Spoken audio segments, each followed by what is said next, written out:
महाराष्ट्रात लोकसभेसाठी महायुतीचं मिशन 48 महायुतीचा उमेदवार आपलाच समजून काम करा। आगामी लोकसभेसाठी कामाला लागा, वरिष्ठांच्या सूचना।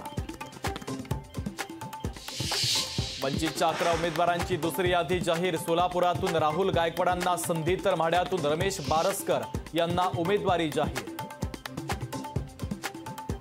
महाराष्ट्र सदन घोटाळा प्रकरणी उद्या सुप्रीम कोर्टात महत्त्वाची सुनावणी। घोटाळ्यात छगन भुजबळांना दिलासा मिळालेला होता, तर दमानियांच्या याचिकेवर सुप्रीम कोर्टात सुनावणी। राष्ट्रवादीची उद्या सकाळी पत्रकार परिषदेमध्ये धाराशिवचा उमेदवार घोषित करणार। लोकशाहीला सूत्रांची माहिती। माझा नेता पलटूराम निघाला, 5 लाख पवार विरोधी मतांचं काय करायचं। विजय शिवतारे यांनी निवडणुकीतून माघार घेताच कार्यकर्त्याचं खरमरीत पत्र। देवेंद्र फडणवीसांनी मणिपूर आणि लडाखमध्ये जावं, जाण्या येण्याचा खर्च मी देतो। फडणवीसांच्या राहुल गांधींवरील वक्तव्यावर ठाकरेंचं प्रत्युत्तर। मोदींकडून लोकसभा निवडणुकीमध्ये मॅच फिक्सिंगचा प्रयत्न। ईव्हीएम शिवाय भाजप 200 पारही होऊ शकत नाही। राहुल गांधींचा भाजपवर हल्लाबोल। काँग्रेस प्रदेश अध्यक्ष हे भाजपचे हस्तक। नाना पटोलेंच्या भूमिकेमुळे वंचितचा महाविकास आघाडीत सहभाग नाही। प्रकाश आंबेडकरांचा नाना पटोले यांच्यावर गंभीर आरोप। हिंगोलीमध्ये मशाल विरुद्ध धनुष्यबाण सामना, पण शिवसेना उमेदवाराला भाजप नेत्यांचा विरोध। भाजप नेत्याला शिवसेनेच्या चिन्हावर लढायला सांगा, भाजपच्या 3 आमदारांची खळबळजनक मागणी। रावेरमध्ये महायुतीमध्ये असंतोषाचं वारं। रक्षा खडसेंच्या उमेदवारीने महायुतीच्या कार्यकर्त्यांमध्ये संभ्रमाचं वातावरण। खडसे पवारांची फसवणूक करतायत, चंद्रकांत पाटलांचा आरोप। वीरेंद्र शास्त्रींकडून जुमदेव महाराजांच्या बद्दल आक्षेपार्ह वक्तव्य। भंडाऱ्यात तणाव, बागेश्वर बाबाच्या विरोधात पोलीस स्थानकात गुन्हा दाखल।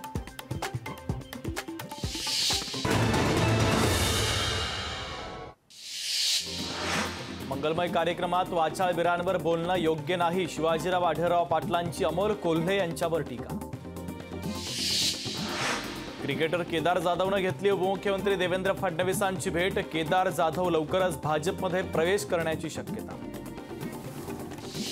यवतमाळ लोकसभा निवडणुकीचं बिगुल वाजलं, मात्र अघोषित भार नियमनानं नागरिक संतापले, तर प्रचारासाठी आलेले नेते माघारी परतले। पक्षाचे आदेश येत नाही तोपर्यंत कुठल्याही पक्षाचं काम करू नका, प्रहारचे जिल्हा प्रमुखांसह तालुका अध्यक्षांना आदेश। उमेदवारी जाहीर होण्याआधीच भावना गवळींचा वाशिम यवतमाळ लोकसभा मतदारसंघाचा प्रचार सुरू। शिवसेना पदाधिकारी कार्यकर्ते लागले कामाला। धुळ्यातील लघुसिंचन घोटाळ्याचा अखेर 33 वर्षानंतर निकाल। आरोपी भास्कर वाघ आणि सकाराम वसावे दोघांना शिक्षा, तर पुराव्यांअभावी 7 जण निर्दोष। छत्तीसगड सीमेवर कोल्हापूर पोलिसांचा उद्यमनगरमधील गोदामावर छापा। नामांकित कंपन्यांच्या नावानं बनवली जात होती बनावट औषधं।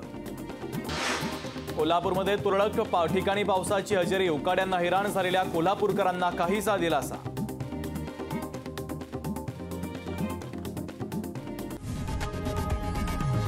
लोकशाही मराठी ऐका, पहा, जागरूक रहा।